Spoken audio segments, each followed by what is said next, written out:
Hello everybody, happy Sunday. So for today's meal, I'm going to be fixing some smothered pork chops, green beans, and yellow rice. Super simple. I don't feel like cooking a whole lot today, so that's what it's gonna be. So stay tuned. I've already thawed out my pork chops. I've washed them. Now I'm getting ready to season them. I'm gonna season them with seasoning salt, pepper, and probably some onion powder. So once again, as you know, that pork is salty, so I didn't put a whole bunch of seasoning salt on there, but I put pepper and I did onion. I ended up doing onion powder as well. So now I'm gonna put my pork chops into a bag of flour and coat them with some breading, and then I'm going to fry them. I did not add a lot of grease into my pan because you don't need a whole lot when you're frying pork chops, because you're going to use some of this grease to turn it into your gravy. So stay tuned. So now I have my pork chops frying at about medium heat, and I'm going to cook those until they are done, about done. And then once it's about halfway through, you just flip it over, and then I'll show you what to do next when that is done. So while that is frying, I buy the yellow rice that usually comes in a jar or a container like this. I don't like the bag yellow rice because no matter how I cook it, it always seems to be very sticky.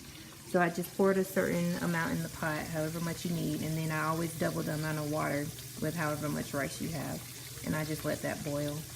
A lot of people say that they don't stir their rice or get a fork and fork it. I do. I've never had problems. The people I know who don't stir their rice always tend to overcook it or undercook it. So I stir as I go. I've never had a problem with it, but to each his own. Alright, I have my green beans on. I've rinsed those off and put them in some water with some seasoning salt and pepper. I'm going to add some butter to that in a little bit. Got my rice boiling, and I got my pork chops going. So that's where we are right now. I usually fry some bacon first and then add it to my green beans and the few potatoes, but I'm doing a simplified version today. So what I've done so far was I poured off a bunch of the grease, and I left just a little bit at the bottom of the pot, just about the amount you can see that it's the bottom of this pan. I sliced up some onions and I poured some flour in there. This is just gonna cook, and I want it to get pretty brown so that it can make my gravy. I'm eventually going to add water to this, so I want my gravy to get kind of like a dark brown color because the water is going to lighten it up some. So you just cook this until it's the color that you're looking for, and I'll show you guys exactly what the color is once I get there. It's hard to see the true color because of the video, but this is about how dark I want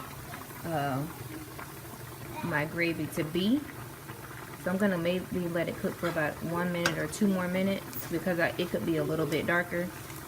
And then after that, I'm going to put some water in there, and then just a little bit, and then I'm going to put my pork chops back in there. Checking in on my green beans, they're boiling. The rice is almost done. I've already stirred it, and then I've turned the temperature down on that so it'll cook till it's done.